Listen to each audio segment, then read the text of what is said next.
Welcome to the आयर studio. आज हम फोरेंसिक विज्ञान की दुनिया में थोड़ा और गहराई में जाने वाले हैं, एक ऐसे विषय पर जो जितना गंभीर है उतना ही जरूरी भी। हम ये समझेंगे कि पोस्टमार्टम के दौरान गला घोटने के निशान आखिर पहचाने कैसे जाते हैं। ये अपने आप में कमाल की बात है कि कैसे एक शरीर अपनी मृत्यु के बाद भी सच को सामने ला सकता है। तो सवाल यही उठता है कि आखिर एक शरीर मौत के बाद गला घोटने का पक्का सबूत कैसे दे सकता है। फोरेंसिक एक्सपर्ट्स उन राज को कैसे खोलते हैं जो शरीर के अंदर और उसकी सतह पर छुपे होते हैं। चलिए इस जटिल पहेली को सुलझाने की पूरी प्रक्रिया को समझते हैं। देखिए, हमारी ये पड़ताल एक लॉजिकल रास्ते पर चलेगी। हम सबसे पहले शरीर की बाहरी सतह से शुरू करेंगे, फिर गर्दन के अंदर के सबूतों पर नजर डालेंगे और आखिर में पूरे शरीर पर जो असर हुआ है उसका विश्लेषण करेंगे, ताकि मौत की असली वजह तक पहुंचा जा सके। किसी भी फोरेंसिक जांच में जो सबसे पहली परत होती है वो हमेशा बाहरी जांच ही होती है। यही वो शुरुआती सुराग होते हैं जो जांच करने वालों को सही दिशा दिखाते हैं। तो आइए देखते हैं कि गला घोटने के मामले में ये शुरुआती संकेत आखिर होते क्या हैं। यहाँ एक बात पर गौर करना बहुत ज़रूरी है कि गला घोटने के जो निशान होते हैं वो फांसी के मुकाबले कहीं ज़्यादा साफ और गहरे होते हैं। ऐसा क्यों? क्योंकि दबाव सीधा और ज़्यादा देर तक रहता है।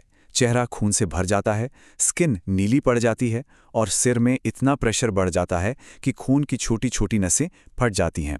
और आँखों और जीभ की हालत हमें हमले की गंभीरता के बारे में बताती है। अब ये जो पेटिकल हेमरेज है, ये एक बहुत ही ज़रूरी फोरेंसिक सुराग है। ये छोटे छोटे लाल या बैंगनी रंग के धब्बे होते हैं जो अक्सर आंखों और पलकों के आसपास मिलते हैं। असल में ये इस बात के मुंह गवाह हैं कि गर्दन पर कितना ज्यादा दबाव डाला गया था, जिसने सिर में खून के बहाव को पूरी तरह रोक दिया था। चेहरे के अलावा भी पूरा शरीर कुछ ना कुछ सुराग जरूर देता है, जैसे नाक और मुंह से झाग निकलना। ये बताता है कि सांस रुक रही थी, जबकि कसकर बंधी हुई मुट्ठियां वो अक्सर एक हिंसक संघर्ष की कहानी कहती हैं, जो हमें उस घटना के बारे में बहुत कुछ बता देती हैं। तो बाहरी जांच पूरी होने के बाद अब हम अपना ध्यान उस जगह पे लाते हैं जहां असली चोट लगी है, यानी कि गर्दन। यहीं पर गला घोटने के सबसे सीधे और सबसे ठोस सबूत मिलते हैं। यहां एक बहुत बड़ा फर्क है जिसे समझना जरूरी है। गला घोटने में सीधी और क्रूर हिंसा होती है, इसीलिए गर्दन की मांसपेशियों और टिश्यूज को जो नुकसान होता है वो फांसी के मुकाबले कहीं ज्यादा होता है, जहां सिर्फ शरीर का वजन रस्सी पर होता है। ये अंतर मौत का तरीका समझने के लिए बहुत जरूरी है।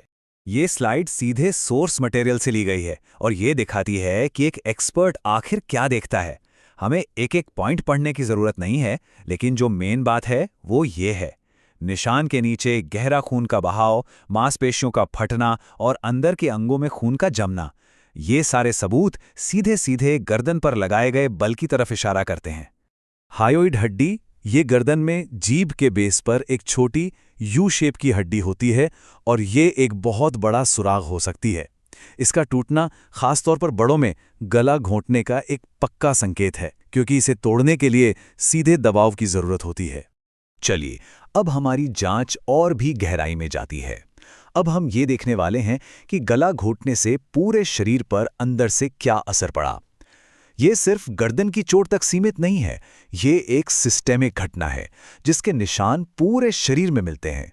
जब शरीर में ऑक्सीजन की कमी होती है तो फेफड़ों और दिल में बहुत बड़े बदलाव होते हैं। फेफड़े खून और तरल पदार्थ से भर जाते हैं और दिल का दाहिना हिस्सा ऑक्सीजन रहित गहरे रंग के खून से भर जाता है।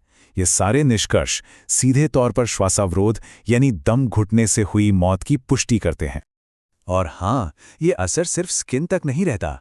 जैसे स्किन पर पेटिकियल हैमरेज होते हैं, ठीक वैसे ही वो फेफड़ों, दिल और यहाँ तक कि दिमाग की सतह पर भी पाए जा सकते हैं।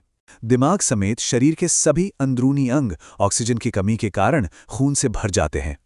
सारे सबूतों को एक साथ रखने के बाद फोरेंसिक पैथोलॉजी का आखिरी मकसद न्याय प्रणाली के लिए सबसे अहम सवाल का जवाब देना होता है: मौत का तरीका क्या था? क्या ये हत्या थी, आत्महत्या या फिर कोई दुर्घटना? ये टेबल साफ साफ दिखाती है कि गला घोंटना लगभग हमेशा एक हत्या ही होती है।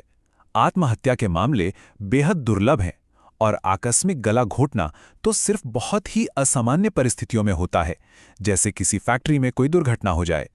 हत्या के मामलों में शरीर अक्सर पूरी कहानी खुद बयां करता है। बचाव के दौरान लगी चोटें, जैसे हाथों और बाहों पर खरोच, फटे हुए कपड़े और हिंसा के दूसरे निशान, ये सभी साफ तौर पर इशारा करते हैं कि मौत एक हिंसक हमले का नतीजा थी। तो इन सब बातों का मतलब क्या है? ये सब इतना मायने क्यों रखता है? क्योंकि ये जो बारीकी से किया गया फोरेंसिक काम है, ये सिर्फ कोई एकेडमिक एक्सरसाइज नहीं है, इसका सीधा संबंध न्याय से है। हर एक सुराग, चाहे वो कितना भी छोटा क्यों ना हो, एक बड़ी कहानी का हिस्सा बन जाता है। ये मेडिकल डिटेल सिर्फ तथ्य नहीं हैं, बल्कि ये कानूनी प्रक्रिया की नींव हैं। ये सुनिश्चित करते हैं कि जो भी निष्कर्ष निकले वो अनुमान पर नहीं, बल्कि ठोस वैज्ञानिक सबूतों पर आधारित हो।